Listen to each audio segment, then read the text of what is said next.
You're listening to the Frankie Files. Hey everyone, and welcome to episode 4 of the Frankie Files. Okay, so today's topic is going to be adult children of cults. This is huge because that is the people I'm representing. There's not much in the news about us. There's not many public figures. Very few. One of recently is Leah Remini, who did an amazing broadcast on her experience in Scientology from age 14. Very high profile individual. Thank you, Leah. But there's a special problem for adult children of cults in society. Our identity and our reality is challenged so early in life that we never formed our personality without tremendous outside influence. We never formed our personality completely. This is true especially for those of us who were preteen. Even worse if you were born into a cult or a dangerous group. Let's break that down. Let's talk about the brain and body and how it gets affected. The brain controls everything. That's a given. The brain controls mood, bodily function, memory, process of learned information, everything. So if someone has access to you and your command center before you even know you have a command center, they can do a lot of damage, especially if they're in a position of authority and power. In my case, like many adult children of cults, I was exposed to the cult as young as 8 years old. That means that everything I learned about the world was through the filter of religious terrorists. Let's tell it like it is. Religious terrorists who tried to shape my view of the world. And I'm here to say that they didn't succeed. People who had a negative and destructive motive on me and my family and everything they came in contact with was besmirched by a demented filter. But like most cult leaders and clergy who have ill intent, they care nothing of the long-term damage done to young minds. Like the reggae artist from Jamaica says, named Protege, he says, sowing the seeds in the youth mind, and now it's harvest time, demo criminals. And my view of religious cults now is that they are criminal. They have tax exemption and get money through false claims and many more egregious activities. Many deal in cash only for a reason. They condition their members and teach unhealthy habits, even dictating what can be eaten and affecting nutrition.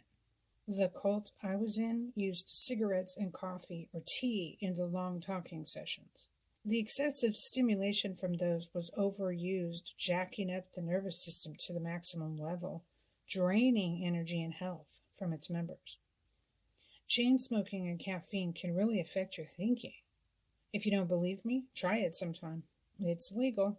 The thing that those of us who grew up in these demanding environments have to deal with is the shock when we realize our whole lives were a lie, and we were scammed by religious criminals. When we realize a conspiracy was run on us to get our family's money that could have been spent on college tuition, money that could have been spent on a house or another investment. The sum is thousands of dollars, all gone. It can be astounding to grasp. There are real damages and consequences here, folks. When we realize that we were scammed, the life we lived in our formative and teen years has nothing to do with mainstream society. It's a shock. Actually surviving having a conspiracy run on you puts you in a small % of society. There are even some cases scamming young children and teens who are minors into sexual slavery, sexual servitude, all under the guise of spirituality, through ritual abuse. They set us up for failure in modern society. This is menticide. And while menticide is a huge topic that will be discussed in depth in future podcasts, I advise you to take time to look that term up and make a note of it. Growing up in a cult robs us of the proper socialization of society, forcing us to be on the outside looking in, essentially ruining our lives with impunity. possibly even getting us flagged by the government as members of a cult or dangerous group before we even reach puberty. Flagged due to unintended by us and unwanted by us indoctrination we were exposed to. It's more than unfair. It's a crime carried out by religious criminals. That's right. They're criminals.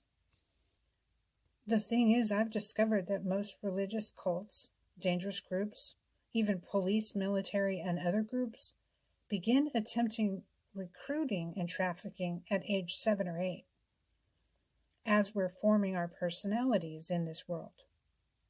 That's how early they work on us.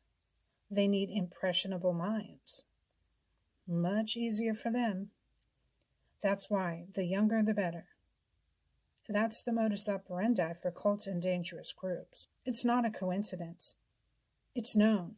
It's not an accident. In fact, I am finally at a point in researching my own story that I can say I was trafficked into a cult at age 8. It was not an accident. The invite came to my mom through our Girl Scout membership. Wow. Astonishing to me now. The trafficking involved getting us to attend the so-called church out of our neighborhood area, meeting all new people, moving in to that area across town far from where we were, and evolved to sex trafficking, and after they kicked my parent to the curb, slavery. Then it became overt, and no one checked on me for years. I've gotten so many unanswered questions solved while writing my book in 2021, and that's going to be published not yet, and taking the time to trace my own events, that I can now say that I was trafficked. If you're an adult who was in a cult as a child, I encourage you to do the same. You might not be able to go to your parent, but you can trace the timeline. Start by getting the full timeline together of the sequence of events. You may even discover missing time and unexplained gaps in your timeline. This gets you ready to write a book. I'm also looking to interview adults who were in cults as a child. So please reach out or tell friends who are adult children of cults to reach out to me. I'm going to get these untold stories exposed, not only for your vindication, but for the sake of humanity, for the sake of future generations. A caution about abusive churches should be so standard, like warning them not to talk to strangers, but it's not, and that needs to change. I also want to flip the script here. People in society want to know how cults are even possible, how the KKK and radical groups even happen. No one knows more about that than adult children of cults. You're way past the idea that it's not possible and can even answer details to society, questions on how it happens. You are a valuable resource to society. There is no disputing this, and that is my message to you. You who survived a cult as a child, you're not in denial that something like this couldn't happen, like most people are.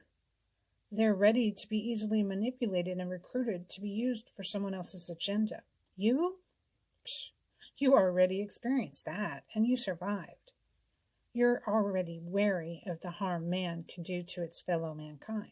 Your brain knows the warning signs. Internal alarms go off. If you're strong enough, and if you're ready, it's time to share your wisdom with the world as a cautionary tale.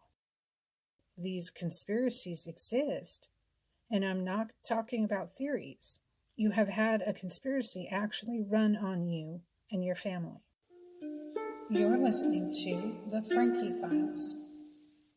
But for everyone listening, let's take a minute to appreciate how sinister this truly is. These predators take the time to learn about human psyche and use their studies of psychology and human behavior to get people in large groups to serve them, to execute their agenda. It starts with one hook, one trap that we believe to be true. Then, we're tricked by the leader or charismatic narcissist into doing things that are truly outlandish to any onlooker unindoctrinated. Example, the leader presents a simple idea to a family. This church is safe. It's a place for me and my family to be. We're with other families and spiritual people, and we're helping humanity in the work we're doing. We're helping the world. Each church cult has their version of this type of ism. Their version of this is a hook. This hooks our brain like a fish gets hooked by a fisher. The hook is so convincing that it is revisited by us and the criminal leader over and over and over and over, thousands of times, to justify giving time, money, sex to powerful spiritual leaders. They gain personally by all that we give, all because of the hook. The initial hook in the brain and subsequent hooks are so convincing that it can be years until we accept it was all a lie. And yes, that involves some humility to accept. It is embarrassing to accept we believed such lies. I can attest to that. All indoctrination works like this. So if you never learn critical thinking, that hook gets so much mileage convincing you of a false fact. You have to undo that hook to free yourself of the false ideology eventually. No, you're not one of the 144,000 chosen to rule the world. Sorry. No, you're not reincarnated from Egyptian royalty. Sorry. No, you're not a healer able to cure cancer and AIDS. No, you do not have to cut ties with all friends and family to be spiritual. No, you will not get 72 virgins when you die by suicide bomb. It's all lies, and those are just a few examples. The hook each religion or dangerous group designs is so strong, and it's only believable because we see a dedicated group who resembles us. The group is used as a weapon for recruitment. When you see people like you, it adds validity that what the leader is saying is true. You think, well, if they believe it, it must be true. They're just like me. The cult I was in constantly had new recruits. Each valuable resources who the leader used like a vampire to stay alive. Each recruit was ravaged like a POW in a 14th century war. Everything you have now belongs to the master. Very communist in nature. Your time, energy, money, friends, and family members must be offered to the master, or you're not a real devotee. The ultimatums never stop. When we, as adult children of cults, finally walk away from that, we spend time recuperating and in a kind of shock. Holding a job is nearly impossible, making it hard to sustain yourself. Interpersonal relationships are difficult due to high-demand narcissistic abuse and ego and self-esteem beatings. Work ethic is so high due to the perfection expected by the leader in our past that coworkers simply hate us for raising the bar. It's a strange problem, so it's easier to work alone. I'm sure a lot of you who are listening who are adult children of cults know exactly what I'm talking about. Your habits are not those taught in school or mainstream society. But your knowledge of surviving does have merit, and there is very much a place for that.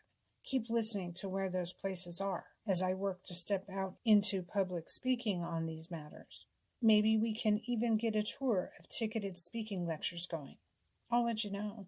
There was a huge wave of dangerous cults in the 60s, 70s, and 80s in the United States. Later, that morphed into more subtle, non-commune style cults due to societal backlash, but they never went away, even after Waco, even after Jim Jones, where 900 people committed mass suicide, which was technically out of the United States, but was formed in the United States. Thinking about those 3 decades, we have a couple generations of adults who grew up in cults. So we're all now aged 30, 40, or 50-something. Even older if you include the 50s, which is the decade that Scientology was started in by Dianetics books by L. Ron Hubbard. It was all the rage. We have millions of people who are struggling with issues varying in intensity and complication who survived religious groups. Some have already sadly been mental-cited to commit suicide. Please do not do that. Do not join the ranks.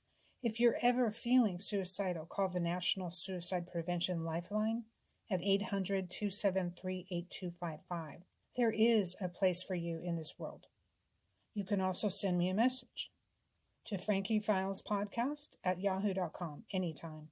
And the reason I bring this up is that these destructive cults often program us for death wishes, or what I'd like to call self-destruct, if we leave. The cult I was in said that leaving would be committing spiritual suicide. So, basically, if you leave, you'll die. We were left to imagine how that would play out, but it was truly scary to me. to consider, it worked on me for quite a while. Ruling by fear. I remember, too, often so much death talk, catastrophe of the world, etc. I remember being so surprised that no Grim Reaper showed up in my life after I left. I kept waiting. Then I just started living my life and being happy. Very surprising, as each lie was proven untrue one by one. It was no doubt a continued shock. Then it became a process of sorting out all the things you heard and not throwing out borrowed truths because the crazy cult leader had used it to manipulate me, not throwing the baby out with the bathwater. The leader who abused me used to say, "Truth rings," an ironic thing for a liar to say, very deceptive. And also, that is true. Truth does ring. That's why they would mix truthisms with lies to rope a believer in. The truth part would ring. Then a half-truth would be mixed in with the truth to create a half-truth cocktail that I would drink, navigating me ever further from reality. That's the recipe for indoctrination and propaganda. You're listening to The Frankie Files. So I found a great article called Transcendental Meditation and Maharishi Mahesh Yogi, A Critical View. It was published in 2007, and it's on the topic of adult children of cult members. I would like to just, use the term adult children of cults. I was attracted to that term sort of because of Alcoholics Anonymous, who use the term adult children of alcoholics. Well, they're using the same term. So it's written by a family therapist. The therapeutic needs of adult children of cult members are quite different from those of cult members who joined as adults. That's a big statement, and that is my message. The primary task of an adult cult member in recovery is to reconnect with his or her persona as it existed before joining the cult. An ACOC who was exposed to a cult from birth or before 14 years old has no pre-cult identity to fall back on. Their plight has received much less attention from cult scholars until recently, and that's in 2007. Okay, so he also goes on to say, in my work with therapy clients who are adult children of cult members, I have been struck by the similarity of their characteristics and those of adult children of alcoholics. I was drawn to explore this connection because I observed that many adult children appeared to protect their parents from any blame for what my clients endured as children, and to continue to suffer as adults. This tendency is very prevalent and has been noted in the literature for years. The more I researched, the more parallels I found. And I did that, guys. Oh my God, it's so true. I didn't tell my mom a lot of what happened that she didn't know about because I thought it would destroy her. What a strange tendency to protect her while I had been exposed to even more damage than she. I think it's very strange. The items below are adapted freely from similar characteristics lists publicly available for adult children of alcoholics. So this guy's going to outline challenges facing adult children that he's observed. Okay, this is pretty interesting to me. I can relate to a lot of these. Some adult children of cult members may tend to feel sorry for their parents, feeling they were not to blame for their cult involvement. In fact, the adult child may see parents as victims that he or she needs to protect. The adult child of a cult may have been parentified at an early age, becoming responsible for adult tasks because the cult member's parents were not capable of performing them. This is a huge topic. I'm not getting into all of it today, but cults do a very strange thing. They tell the parents that the child is more evolved. They tell the parents that they should listen to the child. And in my, all I can figure out so far is that's a manipulation to control the parent. The child is very impressionable. And if you tell the parent they're an elder, then they can whisper in the child's ear and control the parent. And it happened to me. My mother was basically told to stop parenting me. Amazing. Bold. He says the strength of this is that adult children may tend to take charge of their lives, But the recovery task is to reclaim the appropriate emotions, desires, and experiences that you've missed as children. Okay, big task there. Allow significant others to care for you when it's appropriate. Learn to see parents as flawed human beings who have made both healthy and unhealthy choices in your life. And you must take responsibility for changing any dysfunctional behaviors. Okay, another point. He calls it a challenge. Some adult children may be isolated from friends, family, and community. He says the strength is these individuals may form independent, self-reliant lives at an early age. I did. Recovery task: avoid unnecessary emotional cutoffs of family and friends. See family and friends as complete human beings with both strength and weakness. I'm going to breeze through this article, but it is very interesting. Another challenge he puts forth: some adult children may fear taking part in groups, no matter how benign, such as church or self-help groups. I'm not even going to fault anyone for that one. If you never do, it's good on you, because we've already seen how bad it can go. The strength is society needs its independent thinkers. I like this part. Intelligent, sensitive outsiders have had unique viewpoints to offer throughout history. Think Buckminster Fuller and Nikola Tesla. Amen. Recovery task: distinguish between coercive groups which threaten one's self-knowledge and identity, and benign, supportive groups which can be valuable emotional supports. I just recognize your hesitancy. I'm just going to leave it at that. Okay, the next one he lists as a challenge for adult children of cults: you may fear authority figures. This may lead to difficulties in keeping and holding jobs, completing education, and so forth. Amen. Amen. When your first ever mentor and tutor destroys you, of course you're going to have hesitancy. He lists the strength of this as the ability to question authority appropriately, and by conscious choice, it can lead to strong personal beliefs, especially having survived lifelong coercive techniques. He says a recovery task would be to learn when challenging authority can lead to productive outcomes and when it will not. Next challenge he lists: you may seek the approval of others more than adults who did not grow up in a cult. A strength of this is the adult child may use appropriate recognition for their efforts as a spur to ambition and achievement in their lives. Recovery task: learn to check in with yourself and recognize when seeking the approval of others conflicts with meeting one's own needs and desires. Now, I've had this in personal relationships before. Putting the needs of someone else far above me, that can get unhealthy. It's a great observation. Another one. The challenge is adult children of cults may be unsure of their identity, core values, likes, and dislikes, having had dysfunctional cult beliefs forced on them from childhood. Oh, amen to that one. I have had to work hard to not listen to the music I listened to, not read the books I read, to discover new truths. And that's very important. He says the strength of this is the adult child of cult may be more likely to consciously examine their core values, leading to a thoughtful approach to life. He lists a recovery task to explore as an adult values and beliefs that will form a strong, functional core identity, a task usually completed during childhood and adolescence. And to me, I had to relive my childhood. I had to relive a stage of my childhood. And I know exactly when that was. And I swear to God, if I hadn't done that, I'd probably just be stuck there. Another challenge: an adult child of the cult may be frightened by angry people, strong emotions, or those who express themselves forcefully. Strength: adult children may be sensitive to imposing conflict on others. A strength in interpersonal relationships. Yeah, we're not going to abuse people like we were abused, right? Recovery task: to learn to assert one's needs and desires productively when appropriate. Learn to be comfortable when others assert themselves. Know when conflict crosses the line into aggression, which is healthy to avoid. An adult child may be especially sensitive to even slight personal criticism due to harsh judgments thrust on them growing up in a totalist cult. Adult children may have a tendency toward crippling perfectionism.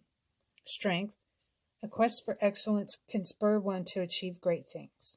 Develop a clear-eyed appraisal of one's abilities that allows one to excel without hindering one with unachievable expectations or self-defeating behavior. You're listening to The Frankie Files. Another challenge: an adult child of cult may judge themselves harshly. They may suffer from low self-esteem. Strength. Such individuals can learn to have a balanced appraisal of their strengths and weaknesses. Recovery task. To learn not to disqualify the positive. To learn to value yourself. This one's big, guys. Listen to this. Challenge. An adult child of a cult knows cult leaders do not recognize boundaries and tend to create environments in which everything exists to serve them. As a result, the adult child of a cult may be raised by parents who have trouble drawing appropriate boundaries. This may carry on to the next generation. An adult child of a cult may have trouble recognizing boundaries. Some are raised with loose or high rigid sexual rules, which can interfere with adult intimacy and healthy boundaries. Strength. Once channeled, the ability to be flexible with boundaries is an important skill for family and intimate relationships. Recovery task. To successfully develop intimacy without becoming enmeshed inappropriately with others. Challenge. Because we learn what we live growing up, adult children of cults may become emotionally attached to other cult members, alcoholics, or other compulsive personalities, such as workaholics, to fill needs created when their parents abandoned them. Strength. Adult children may be especially successful at healing relationships. Relationships in which both members bear significant wounds, but who work to heal each other through compassion and commitment. Recovery task. To learn to value relationships free from compulsions. That's a big one, guys. Challenge. Adult children of cults may view themselves as victims and be attracted to similar weaknesses in friendships and love relationships. They may feel a need to rescue others. They may be attracted to helping and healing professions. Strength. Society holds helpers and healers in special esteem. Recovery task. To learn to meet one's own needs first before inappropriately trying to rescue others. Another challenge. Adult children of cults may tend to confuse love and pity. Strength. This tendency can be the basis for developing a mature sense of empathy. Avoid pity is the recovery task, which can trap one into a feeling of superiority. To develop relationships founded on mutual respect. Challenge. Totalist cults tend to indoctrinate their members with inappropriate, unachievable missions to save the world. Adult children of cults may feel a restless need to make a difference in society, to save the world. Recovery task. To channel these high aspirations into achievable goals, possibly working with established organizations. To reframe goals to apply within manageable limits, such as working with family, friends, and neighbors, or otherwise size one's aspirations to match one's abilities. Another challenge. Adult children may have an overdeveloped sense of responsibility. It may be easier for one to help others than it is to help oneself. Recovery task. Acknowledge those things one is truly responsible for, that is, events and actions that one can realistically change, while learning to let go of things that are responsibilities of others. Another challenge. Adult children of cults may feel guilty when they stand up for themselves instead of giving in to others. Another challenge. Because you grew up and is surrounded by the chaos of constantly changing and capricious demands in a cult, adult children of cults may become addicted to excitement. They may be prone to addictive behaviors such as spending sprees, gambling, drugs, promiscuity, alcohol, and other compulsions. Strength.